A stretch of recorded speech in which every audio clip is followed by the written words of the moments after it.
The time was 3:35.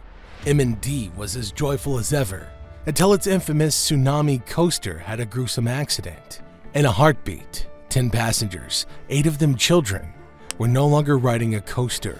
They were falling through the air in a twisted mess of yellow steel. And just like that, a day of laughter and joy had just collided, leaving nothing but harsh memories behind. For decades, M&D's was a Scottish rite of passage, a pillar of national pride built on a silent promise of safety. But beneath the Scotland's best theme park branding, the park was aging poorly. Visitors like Ben Genovese noticed the peeling paint and the mechanical screeches that sounded less like engineering and more like a plea for help. However, the authorities tried to ignore it as much as possible, endangering lives. The Tsunami was the park's crown jewel, a Pinfari inverted coaster designed to give riders a sensation like weightless flight.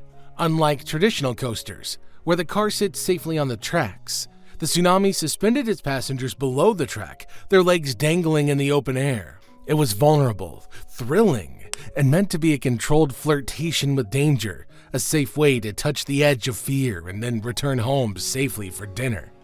But nobody ever realized that the real danger was closer to them than expected. The ride had an unstable past, a history of mechanical hiccups that, in hindsight, were alarming. In 2011, 9 people were left dangling 60 feet in the air for 8 hours during a mechanical stall. In 2015, the park's tornado coaster required a high-altitude rescue of 8 people. And yet, the park remained a magnet for families because we have a psychological tendency to view theme park accidents as flukes, unpredictable lightning strikes that surely won't hit us. We walk through the gates under the assumption that the high price of entrance guarantees a high standard of engineering and safety. At approximately 3:35 p.m., 10 passengers, including 8 children and 2 adults, boarded the Tsunami. They were secured into their harnesses, the heavy clink of the restraints providing a false sense of finality and safety. Among them were children as young as 10, their faces bright with the nervous grin of a big kid ride. As the ride departed the station and began its ascent, the riders' feet swinging rhythmically, they rounded a turn roughly 20 feet above the ground, traveling at approximately 40 miles per hour, heading into a maneuver they expected to be thrilling. Then, the laws of physics and consequences of corporate greed collided in midair. The wheel assembly, the vital mechanism that grips the track, suffered a catastrophic failure.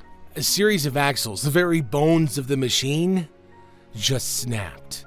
For a fraction of a second, the train continued forward, unbound from its guide. Then, gravity reclaimed it. The train plummeted 17 feet, not in a graceful manner, but in a chaotic, tumbling descent. It slammed into the ride's primary support structure with a sound like a bomb going off, before crashing through a perimeter fence and landing upside down on a kid's car's attraction below. And the seconds following the impact, a horrific, unnatural silence fell over the park. It was the silence of 1,000 people holding their collective breath. And then came the screams. This wasn't the organized, fun-filled screaming of a thrill ride. This was the raw, growling agony of humans pinned under a ton of mangled steel and fiberglass. The scene was apocalyptic. The bright yellow and blue cars of the Tsunami were now a twisted heap on the concrete, leaking oil and smelling of burnt rubber and blood. What happened next was a testament to the human spirit in the face of institutional failure. While the park's internal security struggled to grasp the scale of the disaster, the public took charge. A 31-year-old former paramedic enjoying a day off didn't wait for permission. No, he crawled into the oil-slick debris to reach a young boy who was drifting in and out of consciousness. Nearby, a man named Mr. McCutcheon knelt in the dirt, his hands covered in blood, as he used his fingers to plug a ruptured artery in an 11-year-old boy's snapped wrist. He held the boy's head still, whispering to him, keeping him anchored to the world as the chaos swirled around them uncontrollably. The desperate acts of parents on the scene were palpable and heartbreaking. Some, driven by a primal need to save their children, began trying to manually move the heavy carriage to lift it off of those pinned beneath. It was a terrifying moment of high stakes. While their intent was heroic, the shifting weight threatened to crush the victims further before the machinery was stabilized. Eventually, a human chain of nearly 24 men, fathers in cargo shorts, teenagers in sneakers, joined forces with arriving firefighters to heave the wreckage upright. The casualty list consisted of youth and stolen summers. One boy was rushed to the hospital with severe chest, abdominal, and leg injuries. Another child's hand was so badly damaged that it required extensive, painful reconstructive surgery.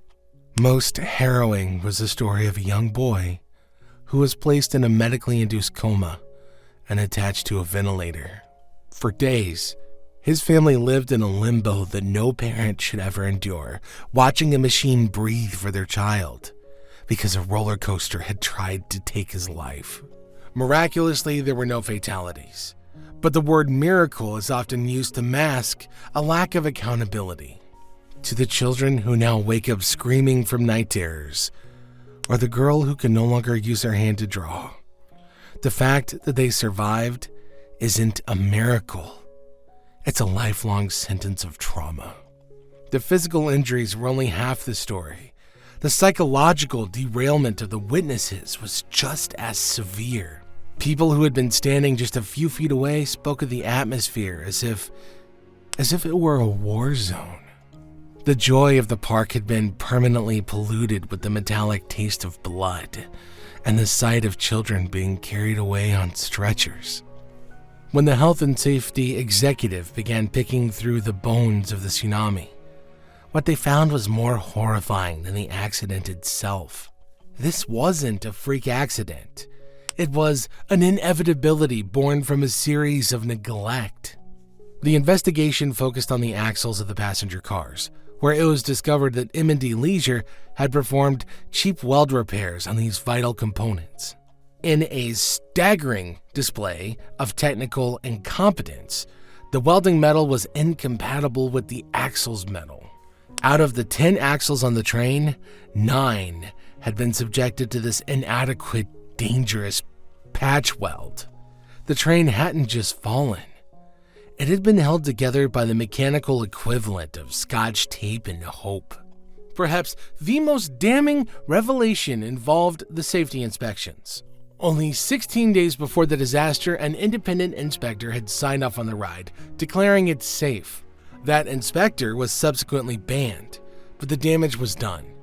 The safety net that patrons rely on had been proven to be nothing more than a paper-thin illusion. In February 2017, the Tsunami was quietly dismantled and sold for scrap. Its steel melted down, though the memories of its failure couldn't be so easily erased. M&D Leisure eventually stood in court, pleading guilty to multiple breaches of health and safety laws. However, a fine of £65,000, reduced from £100,000 due to their plea, felt like a second-hand insult to the victims. For a company with an annual turnover of millions, this was a rounding error, not a punishment. The father of the boy who'd been in a coma spoke for many when he called the fine disheartening and unjust. It felt almost as if the justice system had placed an affordable price tag on the safety of children. The story of the Tsunami is a grim reminder that theme parks aren't just playgrounds. They're massive, complex industrial sites that invite the public to trust them with their lives. When that trust is traded for a cheap welding job or a rushed inspection, the result isn't just a mechanical failure. It's a human tragedy.